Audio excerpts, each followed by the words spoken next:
Hello and welcome back to the channel. So today I want to talk about affordable chronographs, and this, to be honest, seems to be like a shrinking list of options. I remember the days when there was stackfuls of microbrand, mecha quartzes and seagull hand-wound chronographs for way less than 500 US. But now, with the way the world has changed and the ever-increasing prices outside of AliExpress, they're fewer and far between, and I'm frequently getting offered watches to buy with Seiko mecha quartz movements for over 500 US dollars, and this just seems crazy compared to where the prices used to be. Thankfully, today's watch is still genuinely affordable. So without further ado, let's allow this Wayforth to show us the Wayforth. I'm sorry, I'll get my coat. You know, I'd be interested to know, when you look at this watch, what do you see in terms of the design influence and the feel that you get just from your first impression on this watch? I'll come back to that, but as always, a couple of specs for you. So this is a 41mm diameter, 47.8mm lug to lug, 13.4mm thick, including the crystal, which is of course sapphire, and 20mm of lug width. So this is a handsome watch, especially in this two-tone. I really like this colorway. Something that's very nice when we look at the dial is it's not appliance white.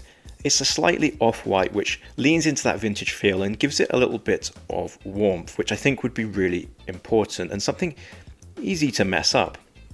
Your eyes aren't deceiving you. There is no running seconds hand. This is the Seiko VK64.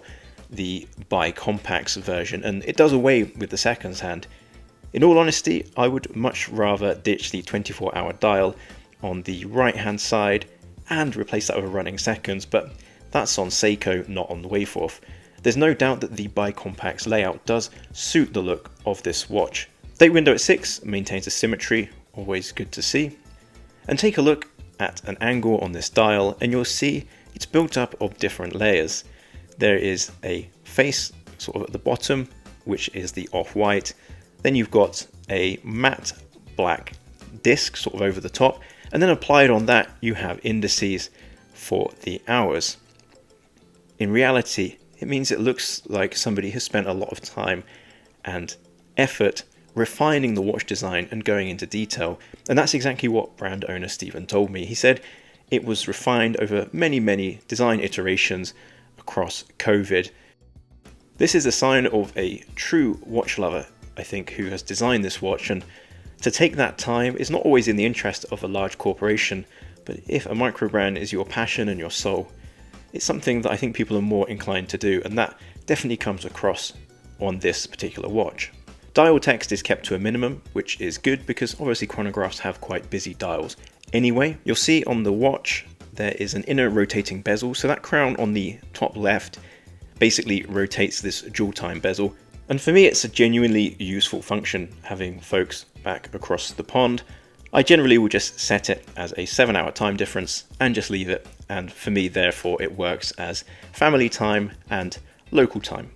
This was one of the key selling points I think for the watch when it was launched. This isn't the first one in my collection, that's how I know it's a useful function that I do actually use. As you'll see here, my fairer chronograph also has dual time, except with an outer rotating bezel rather than the inner rotating bezel. There's a review for that one on the channel if you're interested.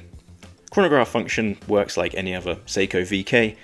It doesn't have the nice mechanical feel, but the sweeping seconds hand is a little bit more convincing than a conventional quartz tick. I really hope you're enjoying the look at today's Wayforth chronograph as much as I have over the last couple of weeks. Just a very quick note to say, if you are enjoying today's video, please don't hesitate to like, subscribe to the channel and hit the bell notification icon. It is genuinely really appreciated as a small channel. And that's all for now, so let's get back into that watch.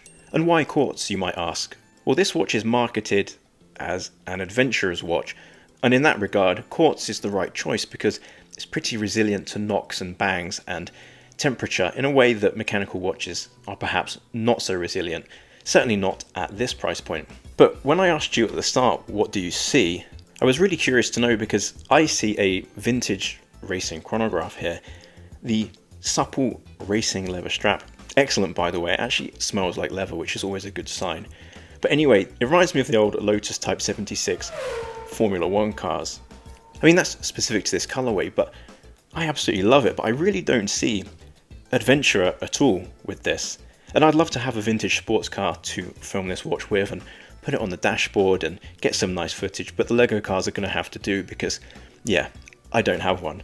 But that's what I get. I get a warm, fuzzy feeling of days gone by and historic automobile racing. I know it's got the dual time, but I just don't see adventurer. You'll have to let me know in the comments if I'm alone on that one. Other points to mention on the watch: the case back is there, it's screw down, there's not really much to say, it's not particularly interesting. The finishing is good for the price. I love these smooth, sort of twisted lugs, a little bit Omega-esque. Brushing's very high quality, polishing is great. There's some nice distortion from the crystal at extreme angles, which I always appreciate, and the crown is signed with a W. I don't think I mentioned it yet, but it's rated to 100 meters of water resistance, which is great in a chronograph. Often you get 30 or 50. So again, that does tie into the adventure side, and that is a good spec addition to have on a daily. As for loom, it doesn't have particularly large plots of loom, but they're pretty good. They're long lasting enough. It's not going to rival dive watches, but it does the job and it will get you through the night, and you'll just about be able to see the time in the morning as well. So a summary of the pros and cons I think for this watch in the 2 weeks that I've spent with it. I think it's really good value in 2025, as I alluded to, with ever increasing costs elsewhere in the microbrand world. I think this watch is a lot nicer in person than it looks on the website. The pictures on the website to me look a little bit dull, a little bit flat, and they don't do the watch justice. I don't know if it's the filter that's been chosen, but for me personally, I was surprised how much more vibrant it looks to my human eyes than it does when I look at the pictures, on the website. I've told you how highly, obviously, I rate the design on this one, but I do have to come back to that layered dial and the effort that's gone in to create all of that depth. At this price point, that really is a good separator from some other cheaper quartz options. But like every watch, of course, there's always a few drawbacks. I don't personally find it very easy to adjust the dual time on the go. I have to take the watch off.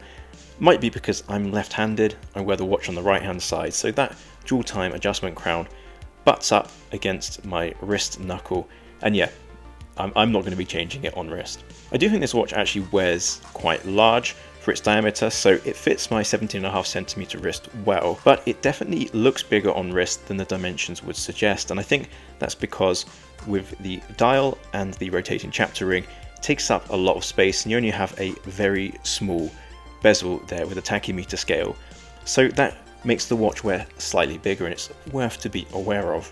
And perhaps the biggest drawback for many people will be the lack of a running seconds hand. And I understand that. I don't think you could have done any better with this design on a VK64, but not seeing the watch running will definitely be a turn off for some people. So with that all said and done, let's get into a conclusion.